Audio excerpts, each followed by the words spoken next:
They let you in at the last end, and then you got out with nothing. They got out with billions.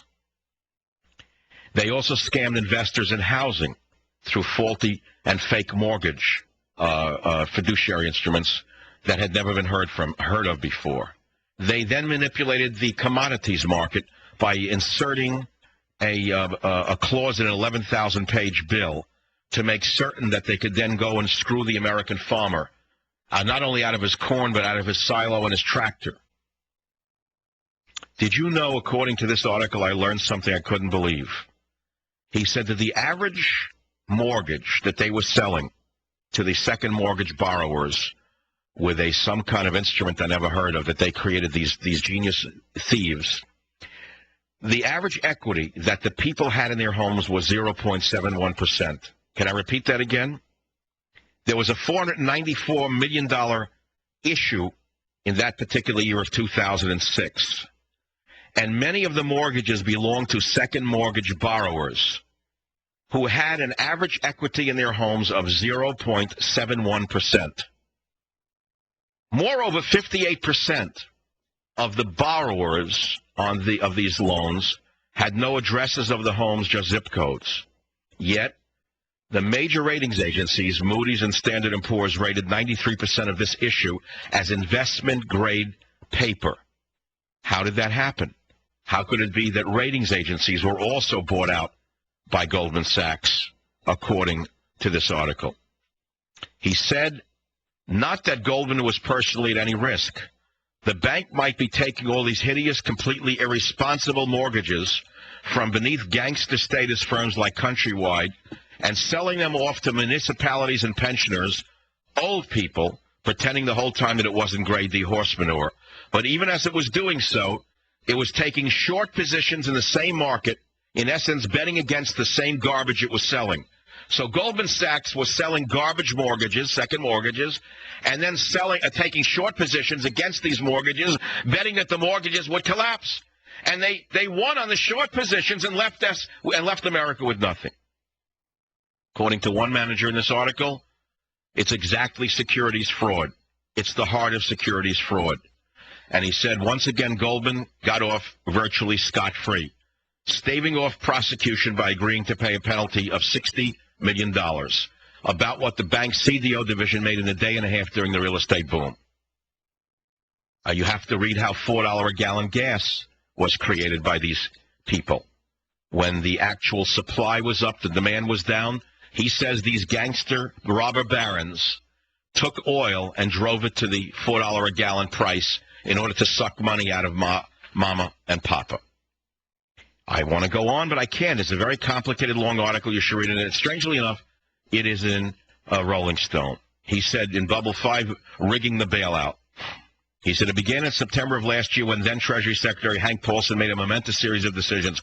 Although he had already engineered a rescue of Bear Stearns a few months before and helped bail out quasi-private lenders Fannie Mae and Freddie Mac, Paulson elected to let Lehman Brothers, one of Goldman's last real competitors, collapse without intervention. I did a whole show on Lehman Brothers. I was the one who told you that Lehman Brothers was forced to collapse by a competitor who was now running the Treasury Department. Very next day, Paulson greenlighted a massive $85 billion. Well, I could go on and on, but there's too much information for you. I know that. It's near July 4th. My teapot is brewing, and I can only do so much. He said, as envisioned, the next scam is global warming. As envisioned by Goldman, the fight to stop global warming will become a carbon market worth $1 trillion a year. So it's all a scam, as I've told you for years. He said it's a gangster state running on gangster economics. That's where we are today. The Great American Bubble Machine appearing in the July 9th to 23rd edition of Rolling Stone, and normally a publication I never read because it's nothing but drugs, sex, rock and roll, which I really, could do without. I'm a little past the age of 15. Michigan, Brian, you're up on the Savage Nation. Go ahead, please. Dr. Savage, I just find it amazing that this article was in Rolling Stone. Do you think there's some kind of hope yet for journalism that we can publish? Well, I think it's interesting that Rolling Stone would be the only magazine to investigate Goldman Sachs, don't you?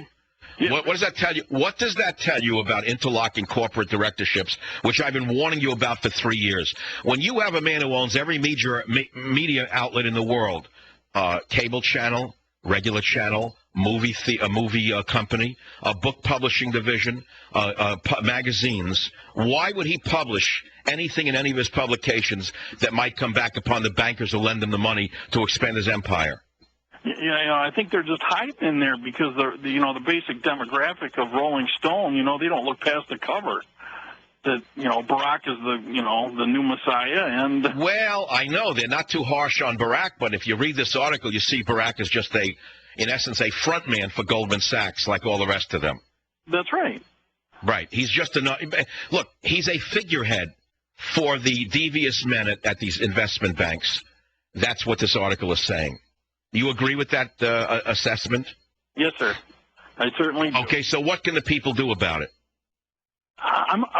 What can you do about it when you wake up and realize you're living in Paraguay and the country's been taken over by ex-Nazi guards who fled from Germany, in essence? I'm making a gross analogy here. What are you going to do when you find out that people who were ex-stormtroopers are now running your government? How do you handle that? You can't. There's nothing to handle. Well, there's a lot to handle. There's a lot to handle.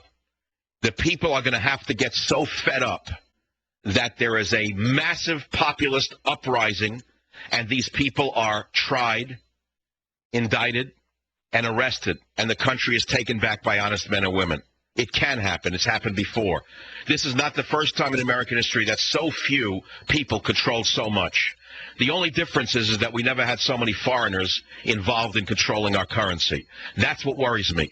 I have a terrible fear we're going to wake up to a collapse of the American dollar as engineered by the money traders within Goldman Sachs. I can guarantee you, as I'm speaking to you today, they have a currency trading division that is going to profit when the dollar has collapsed and a new currency is created for the world markets.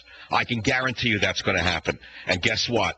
The president will still go to Martha's Vineyard for croquette. Believe me, he's going there this summer. It's interesting to me that when George Bush went on vacation, the lightweights in the media criticized every vacation he took, but not when Barack Obama goes and parties with the very people who busted America out like a sporting goods store. 1-800-449-8255, michaelsavage.com. Let's go to New York City. George on WOR. You're up on the Savage Nation. Go ahead, please. Take the Rolling Stones article 2 steps further. Who did they sell it to? They sold it to the international mobs. Wait, slow down. Wait, who did they sell what? Who was they and what did they sell what to? Who did the people in power United States sell the worthless paper to?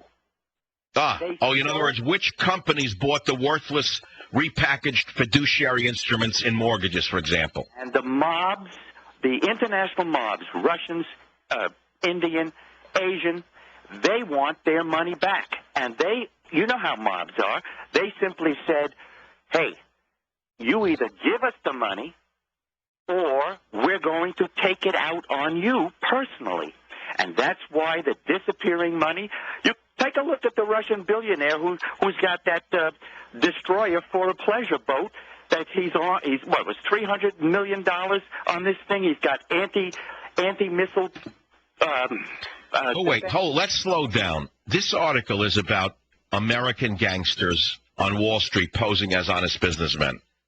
This is about people who screwed the American people by rewriting the laws and deregulating Wall Street so they could sack the Treasury, in essence.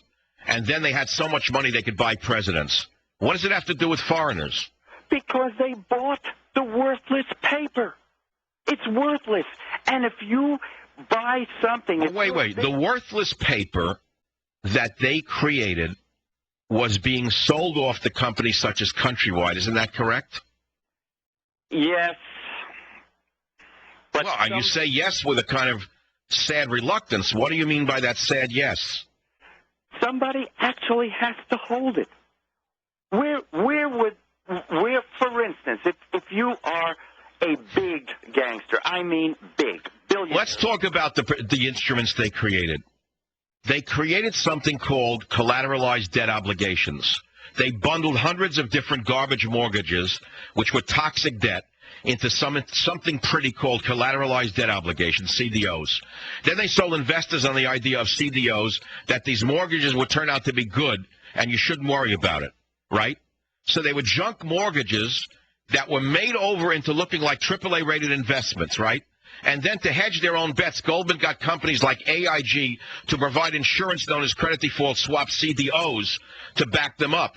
And what it was is it was Goldman behind both of them. Ultimately, somebody, if you're international, where are you going to... Do you know that Orange County, California was forced to default in 1994 because they bought these CDOs and credit default swaps? Suppose internationally you also bought them. What are you going to do about it? If you're bigger... You're giving us look, what you're suggesting may or may not be true, but what you need to do is write an article which proves it. I think by the time you're halfway through it, you will be swimming with the fishes. That's right. But thanks for the call. I'll be right back.